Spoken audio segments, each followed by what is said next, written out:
Hello everyone and welcome to your own channel trending exam. तो जैसा कि आप लोग जानते हैं कि हम लोग कर रहे हैं चैप्टर नंबर 11 घटना चक्र का। और इसके अंदर अब तक हम लोग 200 प्रीवियस ईयर के क्वेश्चंस जो है वो पढ़ चुके हैं, डिस्कस कर चुके हैं। अगर आप लोगों ने अब तक हमारे प्रीवियस वीडियोस नहीं देखी है तो मैं चैप्टर नंबर 1 से लेकर के चैप्टर नंबर 10 या अब तक के जितने भी हमने पार्ट्स बनाए हैं उन सब के वीडियोस का प्लेलिस्ट का लिंक डिस्क्रिप्शन बॉक्स में डाल दूंगा। आप वहां से डाउनलोड करके या दोबारा से वॉच कर सकते हैं। ठीक है। और साथ ही साथ ये जो पीडीएफ है जिस पर मैं अभी पढ़ा रहा हूँ, मैं इस पीडीएफ का लिंक भी आपके लिए डिस्क्रिप्शन बॉक्स में दे दूंगा ताकि आप वहां से डाउनलोड करके खुद से भी अपनी सेल्फ स्टडी कर सके। तो चलिए फिर बिना किसी देरी के स्टार्ट करते हैं आज की वीडियो।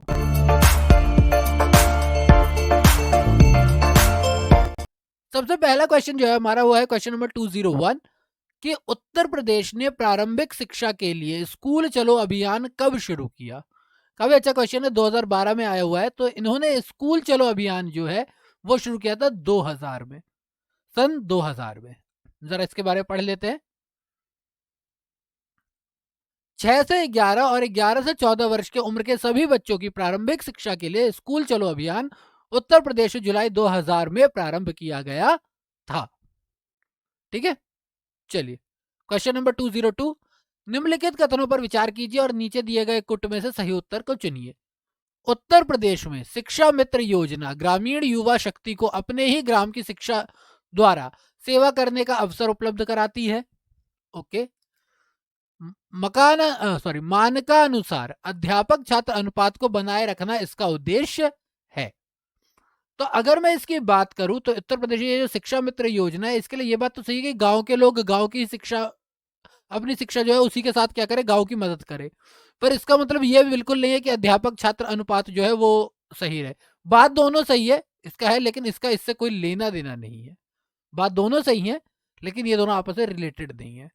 तो यानी कि ए और आर दोनों सही है और ए की सही व्याख्या आर है, ये तो हो नहीं सकता क्योंकि ये सही व्याख्या नहीं है, ये इस पॉइंट से अलग पॉइंट है बिल्कुल। ए और आर दोनों सही है परंतु ए की सही व्याख्या आर नहीं है, यही बात सही है। ठीक है। ए सही आर गलत नहीं, गलत तो कोई सा भी नहीं है, तो ये तो पॉइंट हो ही नहीं सकते। उपर्युक्त दोनों उद्देश्यों की पूर्ति हेतु शिक्षा मित्र योजना का कार्यान्वयन वर्ष 2000 से 2001 में प्रारंभ किया गया। इस योजना का उद्देश्य अध्यापक छात्र अनुपात के मानक को बनाए रखना था। अतः कथन एवं कारण दोनों सही है परंतु कारण जो है वो कथन की सही व्याख्या नहीं करता है।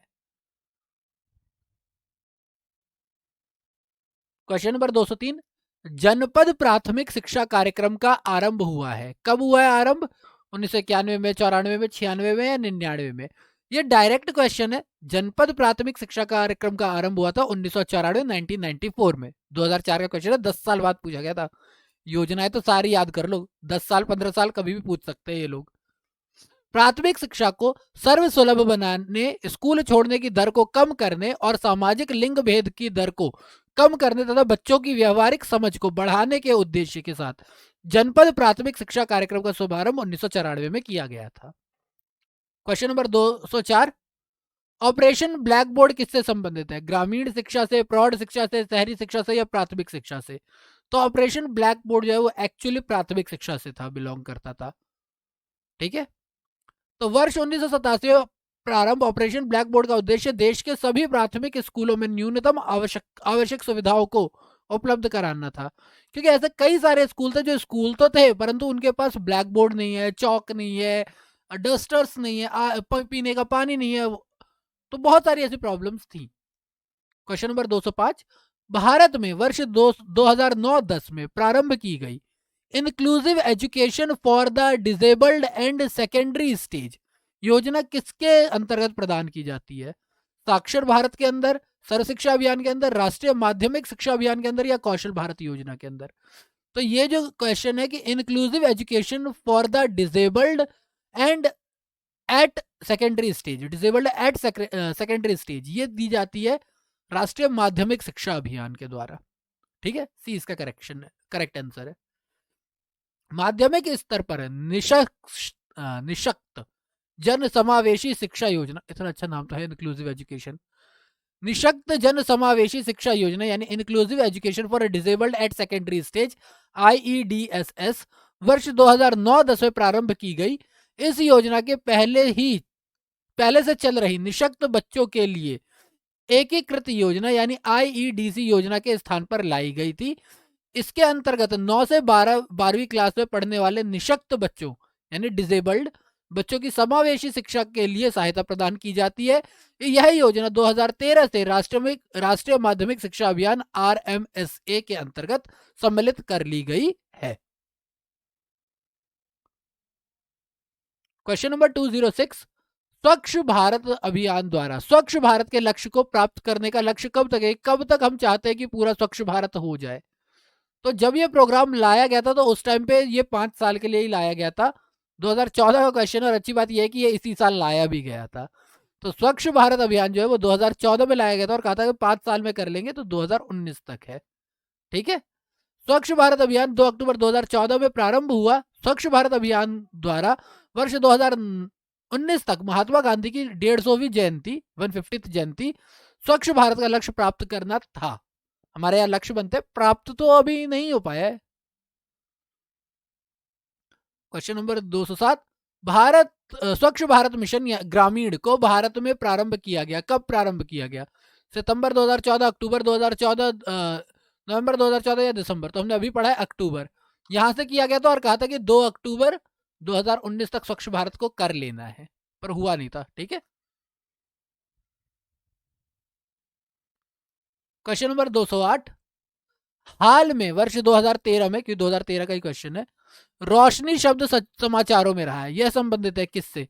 मोतियाबिंद उन्मूलन कार्यक्रम से, जनजातीय युवकों में कौशल विकास एवं प्रशिक्षण कार्यक्रम से, जनजातीय महिलाओं के कौशल विकास कार्यक्रम से, या फिर मलिन बस्तियों के श्रमिक के उत्थान के लिए कार्यरत किसी गैर संगठन, कहते हैं सरकारी संगठन से।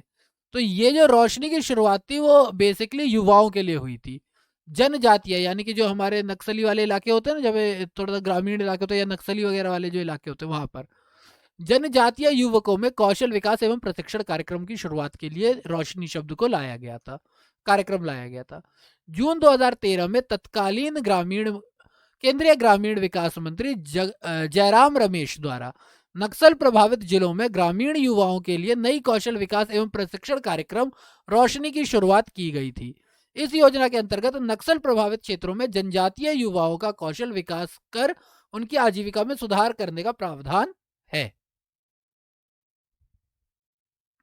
क्वेश्चन नंबर 209, भारत में अल्पसंख्यकों के कल्याण हेतु प्रधानमंत्री द्वारा घोषित कार्यक्रम को क्या कहते हैं? अंत्योदय कार्यक्रम, प्रधानमंत्री रोजगार योजना, 15 सूत्रीय कार्यक्रम, या फिर 20 सूत्रीय कार्यक्रम? तो अल्पसंख्यकों के कल्याण के लिए जो है वो 15 सूत्रीय कार्यक्रम है। 20 सूत्रीय कार्यक्रम जो है वो निर्धनता के लिए है, और बाकी इनके तो बारे में हमने बार बार बात की हुई है। रोजगार योजना बेरोजगारी से, और अंत्योदय का भी आपको पता ही है। ठीक है, तो 2008 का क्वेश्चन है ये। भारत में अल्पसंख्यकों के कल्याण हेतु प्रधानमंत्री द्वारा घोषित कार्यक्रम 15 सूत्रीय कार्यक्रम है, जो कि निर्धनता के लिए 20 सूत्रीय कार्यक्रम है। ठीक है, क्वेश्चन नंबर 210, निम्नलिखित मंत्रालयों में से नालंदा परियोजना किसका कार्यक्रम है? संस्कृति मंत्रालय, मानव संसाधन विकास मंत्रालय, अल्पसंख्यक मामलों का मंत्रालय, या विदेशी मामलों का मंत्रालय? तो नालंदा परियोजना जो है ये अल्पसंख्यक मामलों का मंत्रालय है। ठीक है, उसका अल्पसंख्यक मामलों के कार्यक्रम का है। नालंदा परियोजना अल्पसंख्यकों के उच्च शिक्षण संस्थानों के लिए है। इसका शुभारंभ अल्पसंख्यक मामलों के तत्कालीन मंत्री के रहमान खान द्वारा 4 मार्च 2014 को किया गया था।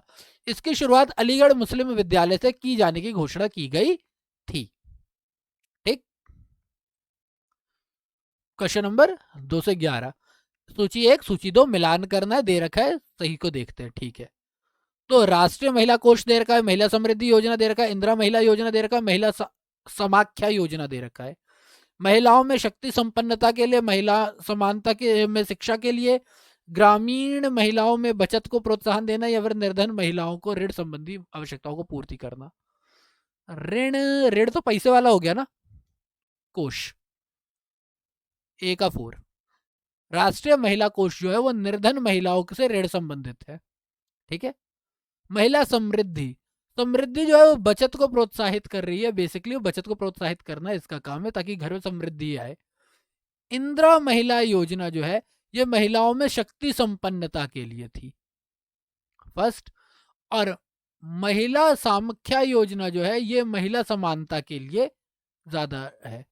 तो हमारा हो गया 4-3-1-2, 4-3-1-2, 4-4 वाले ये है, 4 में 3 ये है, सी ये हो गया, बात खत्म। 4 के बाद 3 यही है ना। राष्ट्रीय महिला कोष, ऋण संबंधी, समृद्धि योजना, बचत, इंदिरा महिला शक्ति संपन्नता, महिला समाख्या समानता। ठीक है। क्वेश्चन नंबर 212, भारत में महिला समृद्धि योजना शुरू कब की गई? तो शुरू की गई थी, देखो डायरेक्ट क्वेश्चन है, महिला समृद्धि योजना ये शुरू की गई थी 1993 में। 2015 का क्वेश्चन है पर 1993 में शुरू की गई थी। मैंने कहा था ना सारी योजनाएं आपको पता होनी चाहिए। 10 साल 15 साल है, पता नहीं कौन सी योजना का नाम इन्हें याद है और आपसे क्वेश्चन पूछ लिया जाए। भारत में महिला समृद्धि योजना भारत सरकार के महिला और बाल विकास विभाग द्वारा 2 अक्टूबर 1993 को प्रारंभ किया गया। इस योजना का उद्देश्य महिलाओं में बचत की आदत का विकास करना, उनके आत्मविश्वास में वृद्धि करना और उन्हें आत्मनिर्भर बनाना था। 12 जुलाई 2001 को महिला स्वयं सिद्धि योजना, जो महिलाओं के सामाजिक आर्थिक सशक्तिकरण हेतु चलाई गई थी, इंदिरा महिला योजना और महिला समृद्धि योजना का विलय कर दिया गया। 2001 में क्या हुआ? महिला स्वयं सिद्धि योजना है जिसके अंदर इंदिरा महिला योजना और महिला समृद्धि योजना दोनों को मिला दिया गया। ठीक है। क्वेश्चन नंबर 213, 11 अक्टूबर 2014 को लोकनायक जयप्रकाश नारायण का जन्म दिवस की वर्षगांठ पर कौन सा कार्यक्रम शुरू किया गया? 2014 है, 2015 में ये क्वेश्चन पूछ लिया गया था। स्वच्छ भारत अभियान ये तो नहीं था, डिजिटल इंडिया ये भी नहीं था, प्रधानमंत्री जनधन योजना ये तो बहुत पहले कर दिया था, सांसद आदर्श ग्राम योजना ये शुरू किया गया था इनके जन्म के टाइम पे, जन्म दिवस की वर्षगांठ पे। ठीक है। 11 अक्टूबर 2014 को लोकनायक जयप्रकाश नारायण के जन्म दिवस पर के अवसर पर सांसद आदर्श ग्राम योजना प्रारंभ की गई। सांसद आदर्श ग्राम योजना SAGY का उद्देश्य गांव और वहां के लोगों में उन मूल्यों को स्थापित करना है जिनसे वे स्वयं के जीवन में सुधार लाकर दूसरों के लिए एक आदर्श गांव बना सके। ठीक है। और दूसरों के लिए एक आदर्श गांव बना भी पाए वो। यह योजना संसद के दोनों सदनों के सांसदों को प्रोत्साहित करती है कि वह अपने निर्वाचन क्षेत्र में कम से कम एक गांव की पहचान करें और वर्ष 2016 तक एक आदर्श गांव का विकास करें, साथ ही 2019 तक 2 और गांवों का विकास करें। प्रोग्राम आया था 2014 में, हमें पता है हमारे गांव कितने विकसित है, कोई कमेंट नहीं पर हमें पता है। 214 क्वेश्चन नंबर 214, वर्ष 1981 में अंतरराष्ट्रीय वर्ष मनाया गया था किस चीज के लिए? विकलांगों का, नेत्रहीनों का, गृहविहीनों के लिए, मकान का या स्त्रियों का? 1994 में देखो, 1981 में मनाया गया, 1994 में क्वेश्चन पूछ रहे हैं। विकलांगों का अंतरराष्ट्रीय वर्ष मनाया गया था। वर्ष 1981 में विकलांगों के अंतरराष्ट्रीय वर्ष के रूप में मनाया गया था। संयुक्त राष्ट्र संघ द्वारा वर्ष 2017 को विकास हेतु सतत पर्यटन का अंतरराष्ट्रीय वर्ष के रूप में मानने की घोषणा की गई थी। संयुक्त राष्ट्र द्वारा वर्ष 2019 को स्थानीय भाषाओं का अंतरराष्ट्रीय वर्ष, संयम का अंतरराष्ट्रीय वर्ष तथा रासायनिक तत्वों की आवर्त सारणी का अंतरराष्ट्रीय वर्ष घोषित किया गया था। देखो ये बहुत इंपॉर्टेंट है, याद कर लेना। 2019 में 3 चीजें की गई, स्थानीय भाषा किया गया, संयम किया गया और रासायनिक तत्व। 17 में विकास हेतु सतत पर्यटन। ठीक है। संयुक्त राष्ट्र संघ द्वारा वर्ष 2022 को सजावटी मत्स्य एवं एक्वाकल्चर का अंतरराष्ट्रीय वर्ष और 2024 को उष्टगणों यानी कैमेलिड्स का अंतरराष्ट्रीय वर्ष घोषित किया गया है। तो प्लीज आप इन्हें याद कर लेना, बहुत इंपॉर्टेंट है। 215, विश्व शिक्षा दिवस कब मनाया जाता है? 10 अक्टूबर, 20 दिसंबर, 6 नवंबर या फिर 8 सितंबर?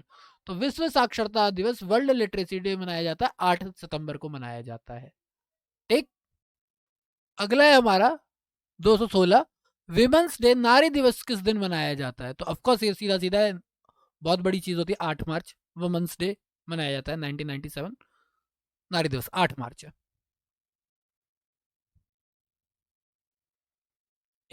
ठीक है। अंतरराष्ट्रीय महिला दिवस, इंटरनेशनल वुमेन्स डे 8 मार्च को मनाया जाता है। 217, सामाजिक अधिकारिता स्मृति दिवस कब मनाया जाता है? तो ये मनाया जाता है 20 मार्च को। ठीक है, सामाजिक अधिकारिता। देखो ऐसे जो शब्द है ना, इनके डायरेक्ट याद रखा करो आप आंसर, कि सामाजिक अधिकारिता स्मृति दिवस 20 मार्च। देन 218 विश्व उपभोक्ता दिवस मनाया जाता है, कब मनाया जाता है? तो ये मनाया जाता है 15 मार्च को। ये देख ही रहे, सामाजिक अधिकारिता दिवस 20 मार्च को मनाया जाता है, और विश्व उपभोक्ता दिवस 15 मार्च को। ठीक है, क्वेश्चन नंबर 219, बंधुआ मजदूर उन्मूलन अधिनियम किस वर्ष में स्थापित किया गया? बंधुआ मजदूरों के उन्मूलन के लिए, खत्म किया जाए इस चीज को, तो ये शुरुआत की गई थी 1975 में। ठीक है, बंधुआ मजदूरी उन्मूलन अधिनियम 1976 में पारित किया गया था। इस अधिनियम की धारा 1 के उपखंड 3 में यह प्रावधान है कि यह अधिनियम 25 अक्टूबर 1975 से प्रभावी माना जाएगा। शुरुआत 1976 में की गई, पर माना 1975 से ही जाएगा, इसीलिए 1975 करेक्ट आंसर है। देन क्वेश्चन नंबर 220, बंधुआ मजदूरी पर रोक अधिनियम पास हुआ था, कब पास हुआ था? तो हमने क्या बात की कि अधिनियम कब चालू हुआ था? 1976। तो 1976 हमारा करेक्ट आंसर है। ठीक है, तो इसी के साथ फिर मैं आज की वीडियो रैप अप करता हूँ। आज हमने 201 से लेकर के 220 तक कर लिए क्वेश्चन, 20 क्वेश्चन हमारे कंप्लीट हो चुके हैं। ठीक है, अगर आपको वीडियो अच्छी लगी और वीडियो से अगर आपको थोड़ा सा भी वैल्यू मिलती है तो प्लीज़ वीडियो को लाइक करें। अगर अभी तक आपने चैनल सब्सक्राइब नहीं किया तो क्यों वेट कर रहे हो? अब तो चैनल सब्सक्राइब कर दो। कितनी बार बोलना पड़ेगा चैनल सब्सक्राइब कर दो? अब तो चैनल सब्सक्राइब कर ही लो। आपको लगता है कि हमारी रीच दूर तक पहुंची चाहिए तो प्लीज़, हम तो शेयर कर रहे हैं, आप भी अपने दोस्तों के साथ शेयर करो ताकि उनके लिए भी ये वीडियोस फायदेमंद हो। और अगर आपको लगता है कि आपके पास मेरे लिए कोई एडवाइस है, कोई सजेशन है, कोई कंप्लेन भी है इवन, तो भी आप हमें बताएं, ताकि अगर आप कंप्लेन बताएंगे तभी तो हम उसको सुधार पाएंगे। तो प्लीज़, कोई कंप्लेन है, कोई कुछ भी है तो प्लीज़ हमें ज़रूर बताएं। ठीक है, चलिए, thank you, be healthy, stay healthy, thank you for your time.